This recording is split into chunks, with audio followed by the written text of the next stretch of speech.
Hello, my friends, and welcome to a brand new episode of Discourse in Magic. Unless you're listening to this in 5 years, then it's a very old episode of Discourse in Magic. You're maybe re-listening, but otherwise, I'm Jonah Babbins, and this is Ben Train. As you have probably can see, or if you've been here before, Ben and I do some of these episodes together to let you in on behind the scenes of what we're doing inside of Toronto Magic Company, inside of UnConventional.fun. Inside of our lives. Right now, we're learning to bake. No, we're not. No, okay, but I just thought I'd say that. They don't know. Yeah, you that sounds fun. I could have said and dance. Dance. Nice. We are learning to dance.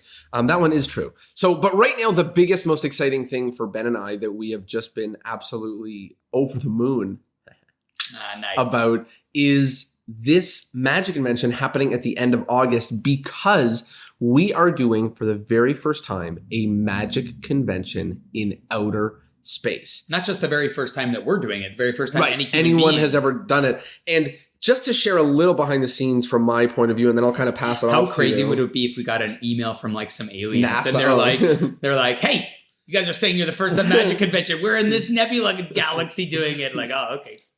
But I remember like we were talking about also booked any after we did our first convention, which was we built a virtual world that was a convention center. Then we realized, we could actually build anything. So we built Magic Land, which was a magical amusement park. Then the next one after was Return to Magic Land. So we added some features to the amusement park. But I think during that, we started joking about the idea of, UnConventional.fun in space, that we would do a convention in space. And this is kind of one of those times where it literally feels like one of these most ridiculous ideas that we've come up with is actually coming to fruition, which is a magic convention in outer space. Yeah, one of the things I heard many years ago that really resonated with me, and I think about it a lot, and I know you've heard me mention it a lot, is there was an interview done with the creator of Napoleon Dynamite and also the star of the film. And after they had made that movie and got a lot of attention for it, he had the chance to do a cartoon of the show. And so some reporter asked him, hey, does it feel a little weird? You went from doing a big motion picture film to doing like a cartoon on TV. Does it feel like you're taking a step backwards? And he said, no, because cartoons are really amazing. It costs just as much to produce a scene where aliens are coming down as it does to produce something where people are sitting in a coffee shop because you're animating it. It's different than live action. And what that means is there is no restrictions on the type of stories you can tell or the scale that you want to tell it. Mm-hmm. It can be about shrinking down really small. It can be one person in a room, or it can be something crazy like outer space. And so for this convention, we really started saying like, we can build anything. It's like Minecraft, like you can literally build anything. And what should we build? And we ended up in outer space. And I'm sure we can get even more ridiculous. And we've talked about like UnConventional.fun. No shit. Sorry. We can bleep that out. We'll bleep that out. Yeah, bleep that one out. That one I like a lot, and I still think we might do it because, and if we bleep it out, which I think we will, it's fun to say. You can hear but you can hear how excited I am in my voice. Like we can really do anything. I'm thinking about like if I could do anything, what would I do? And we're living out some of our fantasies and hopefully producing for the attendees of our convention a chance to live out some of those fantasies as well. It's like Westworld. My chair is really squeaking. It's the squeakiest chair of all time. Okay, I'll try not to move. My it's like Westworld, but without being murdered by robot cowboys. Okay, well, let's talk a little bit about this convention because it's happening in, by the time people are listening to this, under 15 days or 16 days. When is this coming out? In 3 days? This is coming out, this podcast is coming out in like 1 day. Wow, basically. Okay, so it's about 2 weeks. You have about 2 weeks. Yeah, it's coming out in 2 weeks. And there's a couple of huge, amazing highlights. I mean, the first is obviously that we're putting on a magic convention in outer space. The second is, and I haven't really got a chance to talk about this, but I love the card magic of Danny DeOrtiz. For the last 10 years of my life, I think he changed my path in card magic. And I watched his DVDs dozens and dozens of times. It was such a huge moment when I got to interview him for the podcast. That was so incredible, watching him lecture live, go to his workshops. And to feature him on our convention is so exciting. Like I can't even describe how excited I am to be able to produce a convention with him on the lineup, because every convention I've ever been to with him on the lineup is incredible. So, I mean, that's just one huge highlight for me. It ties back into what we were just talking about, that this convention sort of gives us the ability to have some sort of wish fulfillment. Yeah. You know, there are people, and you discovered this really early on during the pandemic, people who were unattainable for a very long time suddenly had their calendars wiped free. And I know obviously the pandemic wasn't good, but the silver lining was we could produce the type of events we could only dream about. We could reach out to people that we could only dream about connecting with. You've had on the podcast Teller and Darren Brown and people. And for this convention, we asked ourselves, like, who are the dream people? So we got Danny D. Ortiz and Garrett Thomas. And, you know, I started doing some consulting recently and like Daniel Garcia, you know, like these are benchmarks. And friends of mine, I'm wearing, if you're watching this as a video clip, I'm wearing my Eric LeClaire t-shirt. It's a t-shirt I had made. It's a one of a kind, and it's a heart with Eric LeClaire's face in it, because I've been a fan of Eric LeClaire's for like a decade, and I have been trying to get him on lineups and shows forever. And it's so hard because he's so busy touring, but this is a virtual convention. So we got him, and he's going to be there, and I'm pumped. Me too. I think we mentioned, are there any other people on the lineup? I mean, there's a ton of there's people. A ton of people I'm excited anybody else that's like a really... Fritz Alchemade is, or Fritz with a Z, is many years ago, 6 years ago, I went to Amsterdam and got to lecture for his group and got to meet him for the first time. And I was really impressed. And someone that would have been very hard to bring in for like a Canadian lecture tour or a Canadian show, rather, a one-off, because he's in Amsterdam. But now he's at the convention. There's a ton. Harapon, you mentioned. Patrick Redford, who's in the States. He's someone who I see at every convention, is always, you know, rocking. Spidey, Xavier Spade. Michael Eaton, who's in Florida, who would be, you know, you'd have to bring him all the way up from the south of the States. Yeah, honestly, we are... Ryan Plunkett. I'm just thinking of all of the names, like Caitlin Shen, like all these people. If I don't say your name right now, it's your... No, that's fine. I was just saying so name many. everyone, but I was just saying any people that's kind of like especially unique for this one that we get a chance to work with. And yeah, I am really, really pumped. The other thing that we're doing, which is kind of weird, a kind of weird risk, is... I know you're going to say ready. Really? Yeah, of course. Interesting. Let's see if you say it. I'll tell you if I'm wrong. Is that because we're doing a convention in outer space? Because we're doing a convention in outer space, there is no time zone. There's no like time zone. There's no day and night, because you're like somewhere else compared to where the sun is. So we decided that instead of having events end during the night, we would just have different lectures and different other shows and events happen during the night, partially because of the outer space thing, but partially because when we do these conventions, it seems like over half of the attendees are not from North America. And then all of the time zones that we put end up, like, we've heard people having to shift their sleep schedule to attend stuff. So yeah, we had someone who told us that for like the 3 or 4 days before the convention started, because they lived in India, they had changed their sleep cycle so that they could be in sync with what we were doing. And I'm gonna stand up. I'm gonna move this chair away because it's getting ridiculous. Yeah, here, we'll do it standing. We'll switch to a standing podcast. You can sit. I don't mind. No, that'll be you lazy son of a gun. Yeah, you know, again, going back to this idea of wish fulfillment, there's, you know, we're talking about being able to work with people that we wouldn't be able to reach maybe, you know, if we weren't doing this virtually. But there's also a lot of people who have been coming to the convention who may not have been able to attend a convention in Canada or the United States because they live far away. It doesn't work on their schedules. They don't have the income to do it, or the funds available, and like XYZ. So we get to work with people we wouldn't work with. We get to have attendees there that we wouldn't. And yeah, the reason why we're doing events nonstop during the middle of the night is because there's people all over the world. And instead of doing less events and trying to get people to stay up for that, we just said, we're just going to do more events. And also people stay up all night. So we have events. And I just want to clarify, there is still time zones. The schedule is listed on the website. No time zone. There's no such thing as time zones. Yeah, otherwise you're going to miss things. Well, we still listed in Eastern Standard Time, so you know when things are happening. But there's no day and night because there's going to be events it's on the moon.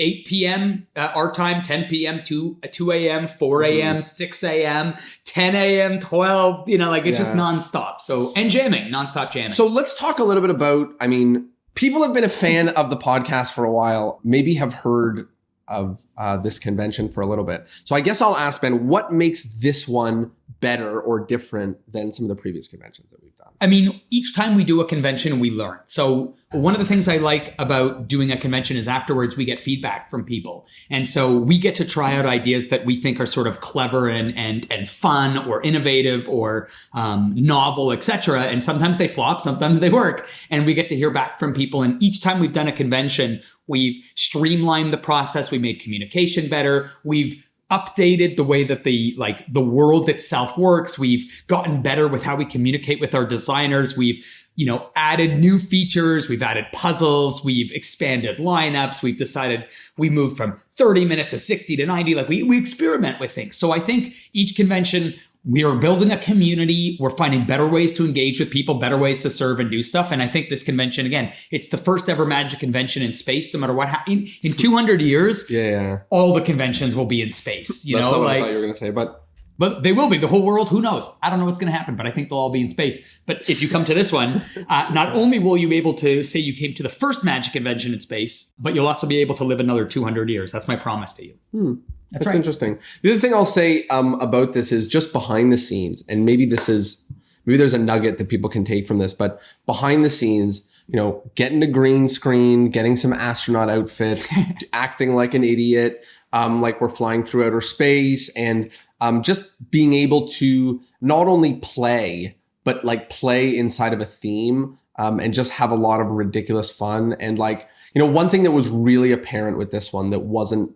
apparent with the first one is with the first convention, I think we were still in a way trying to be very serious. I mean, not, but really we were being very serious. So our launch video was us being like, hi, I'm Ben. We played it safe. We played it safe. Exactly. We used the same look and format and structure that other As a matter of conventions fact, have used. when we launched it, what I had in my mind for our launch video was a Kickstarter video, one of those videos where people are like, hey, we're doing this unique thing. Here's what it is. We need your help to come be a part of it. This video, we dressed up in astronaut outfits. We flew through outer space. And it's a hilarious video, and you haven't seen it yet. We'll put a link in the description of this to UnConventional.fun. Yeah, go to the website, UnConventional.fun, and check out the video. It is hilarious, but it was just fun to do. And I'm looking forward to kind of more of that ridiculousness at the convention. And just to double down on this, I think that this whole year of 2020 or 2021, and maybe the last whole 2 years, whatever, the pandemic, I guess, has allowed me to play a lot more.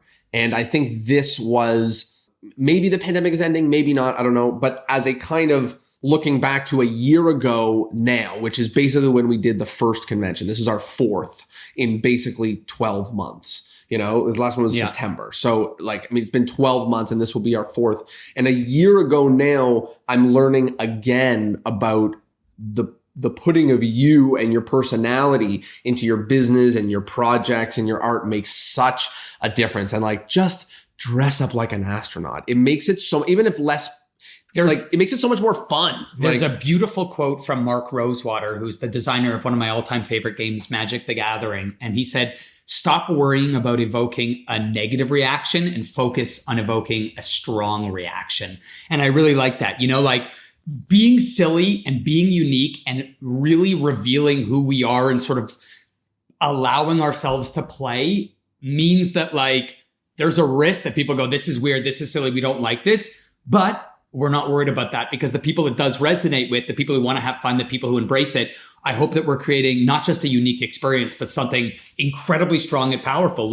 We embrace this play where we started giving out prizes to people who were dancing the best in conventions and people who were engaging in the most fun ways online. And we saw people were running around at one of our conventions looking for secret rooms. So we said, hey, let's embrace this play. Let's put this into the world and have game elements that people can play. And I think that watching you, especially over this last year, you started with this I don't want to say you were very we want to be more conventional, but the risk taking is scary, because if a risk fails, it doesn't just affect that, it affects people's impression of us moving forward. And there's all things, but we're learning, let's just do it. And we've had some failures, but I think at this convention, for me, it's been, for both of us, a real big. I also think I agree with you. And I think it's just been so much fun, capital FUN. It's just been really, I don't know what that means, but just whatever. It's been I just heard capital FU. Capital FU.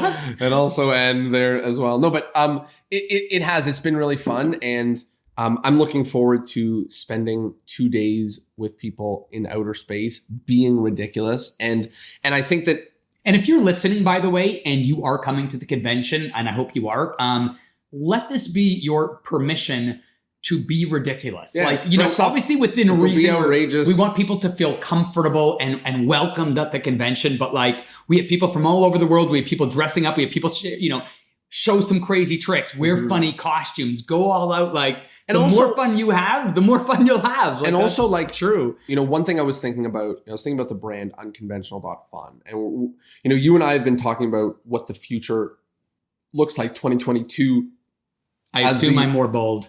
No, not just in terms of you, in terms of the convention. And one thing that, you know, thinking about UnConventional.fun, what we actually stand for. Like, there's hundreds of Magic conventions, and now every Magic convention is also a virtual Magic convention. And some of them have components where you can be characters and mingling around. And, you know, that's going to continue to exist. So what makes UnConventional.fun? What makes us unique? What's about our brand? And I think it's the .fun and the unconventional. Like, I think it's us all dressing up like astronauts and doing a Magic convention. I think it's people being ridiculous and dancing all day long. And I think that, like, there are a lot of conventions that find the world's best close-up magicians and they bring them all together, you know, and there are conventions that are for all of the best mentalists in the world. And I don't think that's what we're about. I mean, we bring the best talent in, but I think that we're about people that want to have fun, want to do I think not outrageous things, but, like, you know, I think it's a culmination of its parts, right? I think that we have incredible people who are working with us to make these events fun. Like, it's not just Jonah and myself. It's also, you know, Jackie and Chris and all the performers on the lineup. Spidey, yeah, and Xavier and Lost Art and Abstract Effects and people who have stepped up and really helped. And we reach out to all of them. Like, I know that when I'm booking lineup, I'm saying to them, like, great, you're on. By the way, we're building this world from scratch. We have an artist. We have any fun ideas that we can put in? And some of the ideas come from them. We talk to people who are fans. We talk to people who have been to events. So it's the community. It's the things that we're going to continue doing with it. And there are other conventions that have reached, or groups that have reached out to us who have told us they were inspired by what they're doing and they want to use elements that we've used. And, like, that's fine. Like, that's good. They'll do something, I hope, different with it. Well, for sure, they can't help but do something different with it because of what we're growing with.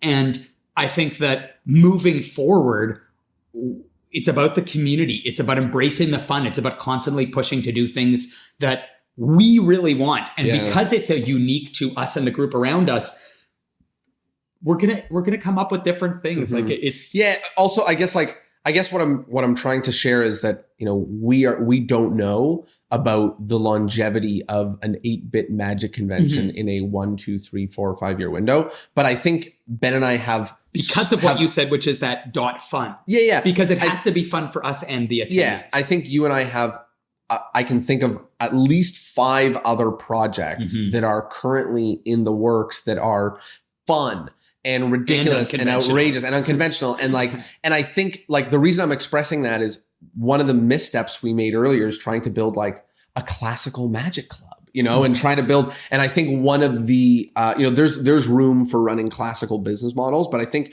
you and I, who, you know, at the very least make most of our income from performing for regular people and putting on events for regular people, the things we do for the Magic community don't need to be so rigid. They can be ridiculous. They can be outrageous projects. We can, you know, the same way that, like, Magic creators are not necessarily the performers. So they can make 1,000 things and maybe only 3 of them are great. You know, I mean, hopefully we've got a better track record than that, but we can also just create things for the sake of them being fun and awesome for the community. And this is one I'm so excited to act like an idiot in outer space for 2 days. Will there be virtual conventions in the future? Maybe. Will there be other things in the future? Probably. I mean, like, that's part of the fun. Like, one of the things that we love so much about, you know, early on, we discussed, do we want to change the unconventional world each time? Because really, at the core of it, most people come into the convention we thought are magicians. They're coming for the lectures and the events and the jamming. And where they sit in the world is irrelevant. What's around them in this virtual world is irrelevant because all they want is to see each other. It's about that community. And then we quickly realized that's not true, right? Just like we learned producing live shows, it's not about the venue, obviously. Yeah, matters. It's not just about what happens when the show starts. It's about, like, when they check out, when they buy a ticket, when they leave, how easy it is to park. And so when people log into the world, we want them having this experience of, whoa, this is cool, this is fun. We want new things, we want new puzzles. And so moving forward with our projects, that's what we're looking for is, what's keeping things exciting, what's keeping things new. Once we fulfilled a certain wish, that's done. Let's move on and find it. So the future looks really cool. We got a lot of fun stuff in the works. And hopefully, if you're listening to this, you will come and take part of Unconventional, because again, it's what's so cool about it is it really exists in the now. It's something that's may not happen ever again. I don't think we'll ever return back to space. I don't know. Certainly there's no plan for us to do another convention in space. Let's wrap it like this. I want to know one thing from each of us that we're maybe nervous about for this upcoming convention, and then one thing for each of us that we're excited about. So what is one thing you're nervous about for this upcoming convention? I am nervous about attendance. I am often nervous about attendance before events, because usually what happens is you get a big push at the beginning, and then there's sort of a lull in some ticket sales, and then a big push close to the end. So we're sort of in the lull in the middle now, but also we have found from experience that the very end of summer, when everybody wants to be outdoors because it's beautiful and away at vacationing at a cottage, is usually a bad time to do events. And in the past, in person, we've actually canceled at least one event that we just but I think maybe even two. So, but we committed to doing these certain ones. And we already have people coming out. Yeah, we're not anywhere near canceling. We got wonderful numbers so far. But, I didn't mean to, But we don't know if we're going to hit what we did for previous or more. But also, like, I think this is the best. I really do believe, like, this is the virtual convention that I'm most excited for that we've put on. It's the coolest theme. I think we have just what you're nervous about. Sorry. Well, I'm just saying that, like, I want 400, 500 people there. I want that place packed. Yeah. I mean, it's amazing. So I would say for me, I'm most nervous about running events through the evening. That was that's tough. That was an audible that we called that may be a mistake, just management wise. I think it may be perfectly fun, but you're talking about the 2 a.m., 4 a.m. Yeah, I'm just not sure. Like, do I just sleep? Yeah. Like, like, even if somebody else is hosting it, like, I'm not going to be calmly sleeping. Yeah. It's like my convention's running and there's events happening. So, like, do I sleep? So that's going to be kind of complicated. That's going to be a logistical conundrum to deal with. But it was also a logistical conundrum to run a 2-day, the first time we ever did this. So we will learn, and it's kind of fun that we're pushing the envelope with that. And I think it'll be a kind of cool experiment, because every time on day 2 for the convention, we find about all the people that stayed up all night jamming and all the cool things. So it'll be fun to help serve those people.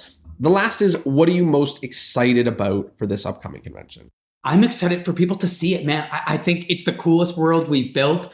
I think the games are going to be cool. I'm excited to jam with people. Like at the last convention, met tons of magicians I had never met before. Yeah. Saw some really cool magic, including stuff I had never seen before that, like, I'm still practicing. Someone showed me this amazing empty-handed production of a cell phone, which I've been playing with a lot. That should have been a good moment to do it, but I didn't do it here. I don't have a phone. I'm excited to jam with people, and I may stay up till most of the night this time. I usually fall asleep at like 1 or 2 a.m., but like, I don't know. I may stay up till 6, so we'll see. And then I'll let you do all the morning events.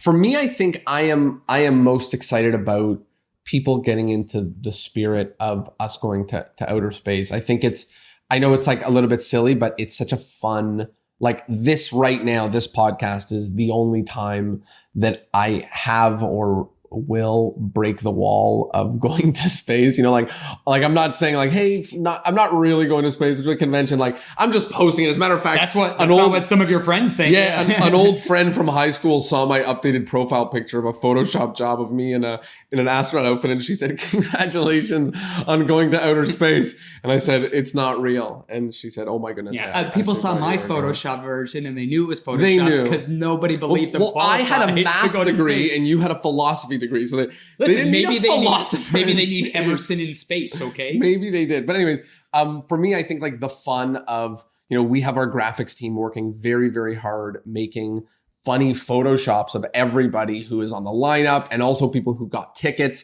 So it's just fun for people to be able to share this cool... Dress up like aliens. You can dress up like an alien. No, but it's just fun to share these like crazy images of people wearing like, astronaut like outfits, spacesuits, going to space, especially among the buzz with like Jeff Bezos and Richard Branson of going to space. It's just fun for a bunch of magicians to go to space. So I'm kind of excited for the buzz of the end of August for like a bunch of magicians to go to outer space. Yeah, usually you have to be peak physical condition to go to space. Not me. But now magicians can go. Right. Now magicians, your fingers are in peak physical condition, but the rest of you, not so much. Ben, anything else that you want to tell to people who are have either never heard of the convention, never been to the convention, or they've been to every single one and they're excited to see you? To be honest, not really. I think this is to me, it's like a no-brainer. It's a home run no-brainer. If you listen to this and you're like, I can go to outer space for 2 days with Danny Garcia, Danny DeOrtiz, Garrett Thomas, Harapon, and all the other people on the lineup, jam nonstop, plus get recordings of all this, like. Oh yeah, you get recordings of all. Yeah, like it either sounds like you need to do it, or you shouldn't be listening to this podcast. So like, I don't know. Well, don't say that. Come on. No, but if they're listening, no, I'm just kidding. Yeah, yes, I agree. It's like it's a great event. So so we'll see you there. If you listen this far, we're going to see you there. I will see you all in outer space.